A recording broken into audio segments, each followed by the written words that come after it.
Bonjour, je suis Marie Prévost, la fondatrice de la Fabrique à Neurones, et je remercie d'abord la Cité des Sciences de m'inviter ici. C'est un plaisir de vous parler de stimulation cognitive. Alors, qu'est-ce que c'est la stimulation cognitive, vous me direz?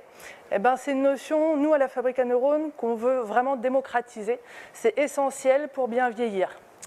Bien vieillir, ça veut dire quoi? Ça veut dire garder toutes ces fonctions intellectuelles en forme, essentiellement. Moi, je suis docteur en neurosciences, et l'idée, c'est que si on transmet au plus grand nombre la façon dont fonctionne le cerveau, alors on va mieux l'utiliser. Et mieux l'utiliser, ça veut dire garder toutes ces fonctions cognitives en forme jusqu'à la fin de ses jours. La mémoire, la concentration, les capacités de raisonnement, toutes ces choses-là.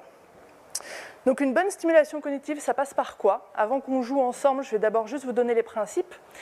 Ça passe par de l'effort. Donc si on est en train de faire une activité, on pense que là on travaille fort dans notre tête, ça nous demande d'être concentré, ça nous demande de faire un effort de mémorisation. C'est a priori qu'on est en train de se stimuler intellectuellement, et ça c'est bon pour que nos neurones restent en forme tout au long de notre vie. S'il y a de la nouveauté dans notre activité, a priori, on se rapproche encore de la stimulation cognitive. Et enfin, s'il y a une diversité de fonctions sollicitées. Ça veut dire quoi? Ça veut dire que si on fait un jeu de sudoku, par exemple, qui peut être un peu de stimulation cognitive, peut-être qu'il n'y a pas beaucoup de choses sollicitées. Par contre, si on fait des jeux ou des activités plus complexes, on va à la fois devoir réfléchir, mémoriser, se concentrer. Là, on commence à avoir de la diversité cognitive. Donc, si on a ces trois piliers, alors on est en train de se stimuler et donc d'aider notre cerveau à rester en forme intellectuellement et donc d'aider à repousser éventuellement l'arrivée des démences. On ne les empêchera pas d'arriver, mais on les aide à arriver un peu plus tard. C'est quoi les fonctions cognitives dont je parle? C'est toutes ces choses-là que je vous montre. C'est à la fois l'attention, être concentré, éviter les distractions, tous les types de mémoire, de la mémoire à court terme, de la mémoire à long terme, mes souvenirs, les connaissances que j'ai. C'est être rapide quand on doit prendre une décision. Le feu passe au rouge, le feu passe au orange, je traverse, je m'arrête. On essaye de rester rapide dans ce genre de prise de décision. Les représentations dans l'espace, se repérer dans une ville, transformer ce qu'on voit sur la carte et ce qu'on voit dans la rue. C'est apprendre, donc l'apprentissage va solliciter beaucoup de fonctions. Nos capacités de raisonnement, c'est aussi la planification, l'organisation. Quand j'organise un dîner de famille, il y a du raisonnement dedans. Et enfin, la cognition sociale, en ce moment, c'est d'actualité, c'est être ensemble et tous les efforts qu'on fait quand on est avec d'autres personnes. Ça, c'est important, ça nous garde en bonne santé et puis ça nous demande de faire quelques petits efforts intéressants. On ne fait pas la même chose quand on est tout seul que quand on est avec les autres. Donc, ça vaut le coup. Donc, la stimulation cognitive, c'est solliciter tout ça, toutes ces fonctions-là. Et si dans mon quotidien, je sollicite tout ça, alors j'aide mon cerveau à rester en bonne santé, en particulier à partir du moment où j'ai arrêté de travailler. Donc dès qu'on part à la retraite, par exemple, on a peut-être moins d'activité, c'est là où il faut essayer de stimuler tout ça. Alors, je vais proposer de jouer ensemble pour que vous puissiez tester un petit peu ce que c'est que cette stimulation cognitive. Par exemple, ici, vous avez le mot avion, le mot fenêtre, le mot drapeau. Est-ce qu'il y aurait un autre mot qui viendrait dans votre esprit et que vous pourriez rattacher à chacun de ces mots? Un mot qui irait bien avec avion, un mot qui irait bien avec fenêtre, un mot qui irait bien avec drapeau. Si c'est venu tout de suite dans votre tête, c'est super, c'est très agréable. Si ça ne vient pas, c'est là que c'est intéressant parce que vous allez faire un effort pour essayer de trouver ce mot. Cet effort-là, de le chercher dans vos connaissances, c'est un effort qui stimule vos neurones, qui stimule votre intellect et qui est en train de vous aider à garder tout ça en bonne santé. Donc je vous laisse 1 ou 2 secondes et le mot qui irait bien avec ces 3 mots, c'est quoi? Ce serait porte, par exemple, comme porte-avion, porte-fenêtre, porte-drapeau. Vous avez peut-être eu d'autres idées, elles sont peut-être très bonnes et elles fonctionneraient bien. Celui-là, c'en est un exemple qui marche bien. Ce genre de jeu, c'est un jeu qui fait travailler notre mémoire à long terme. On va chercher dans notre tête, dans nos connaissances, le mot mystère. Ça, c'est notre mémoire sémantique, nos connaissances. Ça ne fait que s'améliorer au long de la vie. Donc, plus on grandit, plus on vieillit, plus on a de connaissances. Donc, elle se bonifie avec l'âge. La mémoire à court terme, c'est la mémoire donc, des choses qu'on garde en tête pour un tout petit moment, puis après, on peut éventuellement l'oublier. Ou alors, c'est quand on apprend quelque chose de tout nouveau, le temps que ça passe en mémoire à long terme, c'est dans notre mémoire à court terme. Et dans ce jeu-là, on garde en tête les 3 mots pour essayer de trouver ce 4e mot, qui est le mot mystère. Puis la flexibilité, pourquoi la flexibilité? Parce que avion, n'est pas du tout stocké au même endroit dans notre cerveau que fenêtre, par exemple. C'est des concepts qui sont un peu différents. Et là, on fait l'effort de les réunir, de les mettre au même endroit pour qu'ils soient connectés avec porte. Donc on travaille notre flexibilité, quelque chose qu'on peut perdre un petit peu avec le temps, et là on fait l'effort de le solliciter. Un autre jeu. Ici, je vous présente des formes de toutes les couleurs, avec différentes formes basiques, des carrés, des triangles, des losanges, des cylindres. Est-ce que vous pouvez repérer un intrus? C'est quoi un intrus? C'est une forme qui sortirait du lot, qui ne serait pas comme les autres, qui ne répondrait pas un petit peu au pattern général, à la façon dont c'est disposé, à la couleur. Donc là, je vous laisse quelques secondes pour voir si vous pouvez repérer cet intrus. Et ça, peut-être que ça vous fait penser à des jeux que vous faites déjà. Donc l'intrus ici, à regarder, avant que je vous donne la solution, c'est de vous dire qu'est-ce qu'il y a en commun avec les autres. On voit qu'il y a des lignes de orange, il y a des lignes de violet, des lignes de vert, des lignes de bleu et de bleu foncé. Il y a des diagonales où on voit que c'est les mêmes formes dans les diagonales. Dans les lignes et les colonnes, ce n'est pas forcément les mêmes formes. Il y a des couleurs qui changent dans les colonnes, c'est les mêmes couleurs. Si on regarde bien tout ça, on va repérer que dans une des diagonales, on se retrouve avec une forme qui ne correspond pas aux autres. Dans une diagonale, on a les mêmes formes. Dans les diagonales qui vont de gauche à droite, dans ce sens-là, il y a une forme qui ne marche pas, qui n'est pas comme les autres. C'est ici, c'est ce carré-là. Et pour le repérer, on est obligé de se concentrer assez fort sur chacun des objets, sur ce qui se ressemble, sur ce qui est différent. Il faut prendre un petit temps pour aller vraiment observer. Donc on fait un bel effort de concentration, on fait aussi un bel effort de raisonnement. Il faut que ce soit logique, l'intrus, ce n'est pas n'importe lequel. Il faut pouvoir argumenter lequel c'est. Donc ce genre de jeu, le jeu des intrus, ça va vous aider à stimuler les représentations spatiales. Les représentations spatiales, c'est tout l'agencement dans l'espace. Tout à l'heure, je vous parlais pour les représentations spatiales de cartes, quand on se repère dans une rue, dans une ville, par rapport à ce qu'on voit dans une carte. Mais c'est aussi comment est-ce qu'on arrive à ranger le coffre de la voiture quand on part en vacances et que ça coince, ou quand on est dans l'avion et qu'on veut ranger tout en haut et que ça ne passe pas. Les représentations spatiales, c'est ça. C'est comment dans notre tête, on se représente l'espace autour de nous. Et ça, on est tous très bons. On peut même s'améliorer avec le temps. Je fais un petit point juste pour le cas où, historiquement, on entend souvent les hommes sont un peu meilleurs que les femmes pour ces choses-là.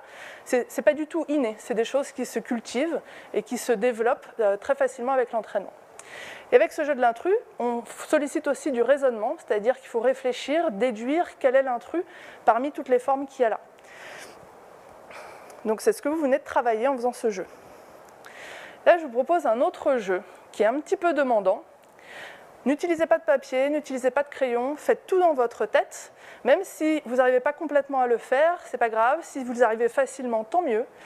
Essayez de classer dans l'ordre alphabétique les chiffres de 1 à 8. Donc là, je vous ai écrit en chiffres 1 à 8. Donc prenez ces chiffres-là, écrivez-les dans votre tête pour voir quelle est leur première lettre. Et puis après, vous les classez dans l'ordre alphabétique. Donc je vous laisse quelques secondes pour essayer de faire ça. Ce n'est pas un exercice facile.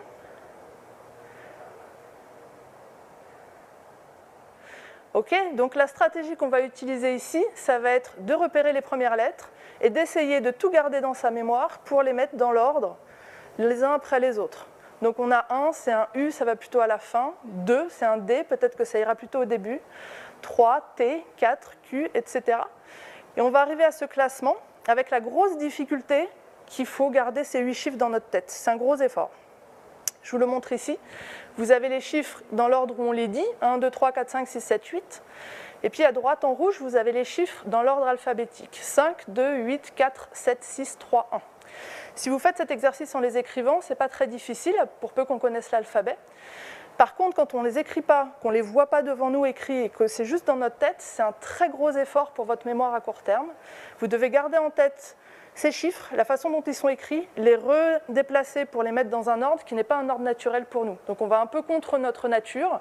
5, 2, 8, 4, ce n'est pas un ordre qu'on a l'habitude d'entendre ni de voir.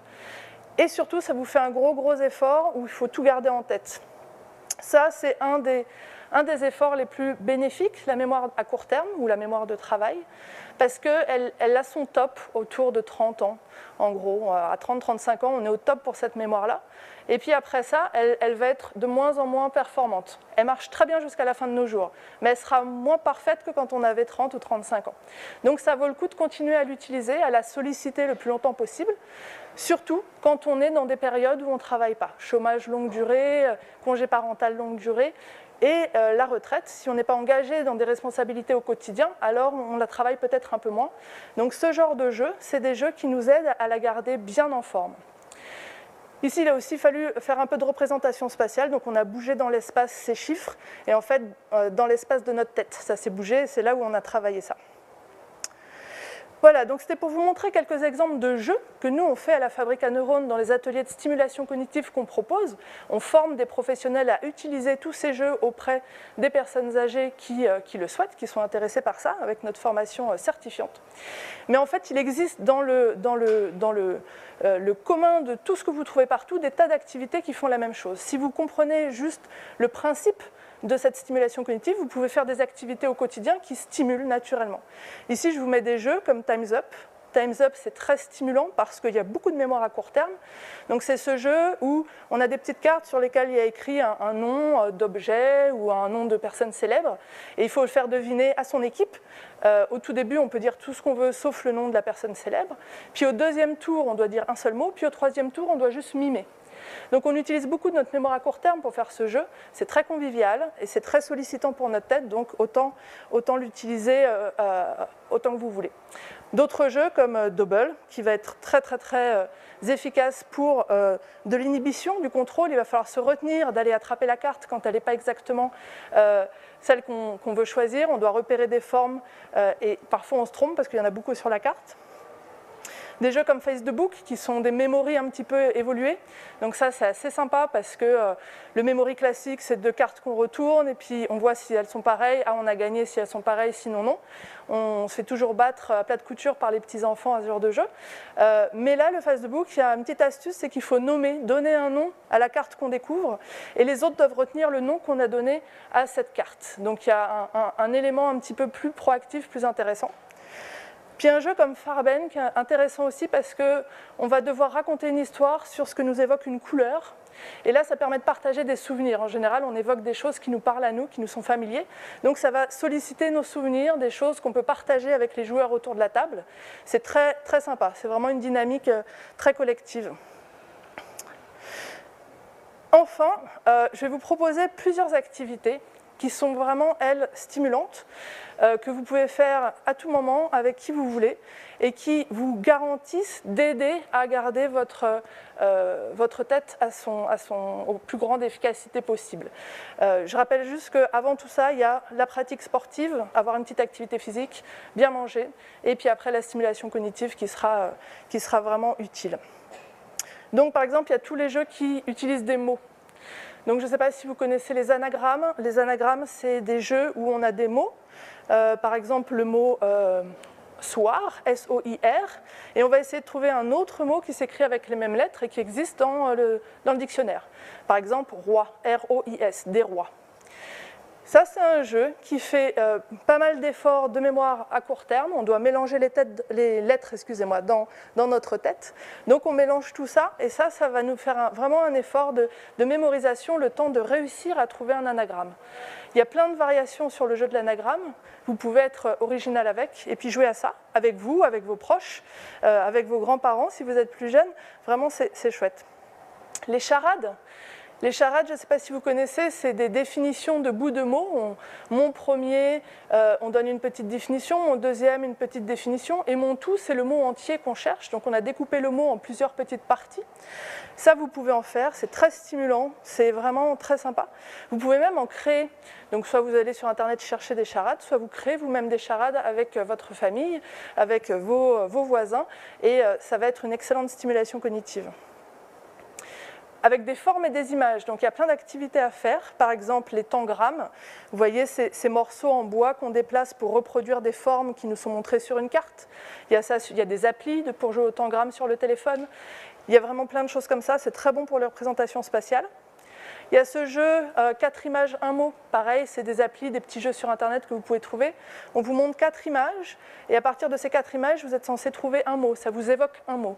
C'est très bon pour aller chercher dans notre mémoire sémantique les connaissances qu'on a. C'est aussi très bon pour réfléchir, raisonner.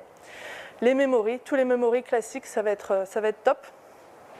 Et on ne va pas laisser de côté toutes les choses qui nous permettent de manipuler. Quand on fait des choses, par exemple bricoler ou faire du jardinage, c'est de la stimulation cognitive pour peu qu'on ait un peu d'organisation à faire, qu'il y ait des contraintes, donc on doit réfléchir pour résoudre quelques petits problèmes, on doit planifier à l'avance, on doit rester concentré sur ce qu'on fait.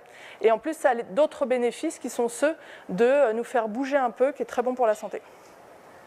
La danse, de l'art plastique, des maquettes, tout ça vraiment c'est bien. En plus les maquettes, il y a toute une notion de mouvement fin, de praxis, d'accord. Donc ça nous force à travailler un petit peu les mouvements, ça c'est super. Et puis la stimulation cognitive par excellence, ça va être tout ce qui est l'apprentissage, apprendre des nouvelles choses. Donc aujourd'hui, j'espère que vous apprenez un petit peu ce qu'est la stimulation cognitive, pourquoi c'est bon pour nous de continuer à se stimuler tout au long de notre vie pour rester en forme intellectuellement. Sachez que si vous ne décidez de ne faire qu'une chose en termes de stimulation cognitive, apprendre une nouvelle langue, apprendre à danser, apprendre un cours de poterie, voilà, ce sera le plus stimulant que vous puissiez faire. Et puis des activités régulières, donc si vous avez un métier, vous êtes déjà en pleine stimulation cognitive, donc tous ceux qui travaillent ou qui sont très engagés dans des associations, c'est de la stimulation cognitive, vous êtes déjà bien au top. Voilà, donc c'est ce que je voulais vous transmettre aujourd'hui sur la stimulation cognitive et sur ces jeux-là. Je conclus en remerciant la Cité des Sciences et en vous disant que vous pouvez aller voir ce qu'on fait à la Fabrique à neurones sur notre site, qui tourne beaucoup autour de la stimulation cognitive et vous aurez d'autres informations sur notre page LinkedIn, Facebook et autres. Mais voilà, vous pouvez retrouver la Cité des Sciences pour la suite de ce programme que je remercie encore de m'avoir invité.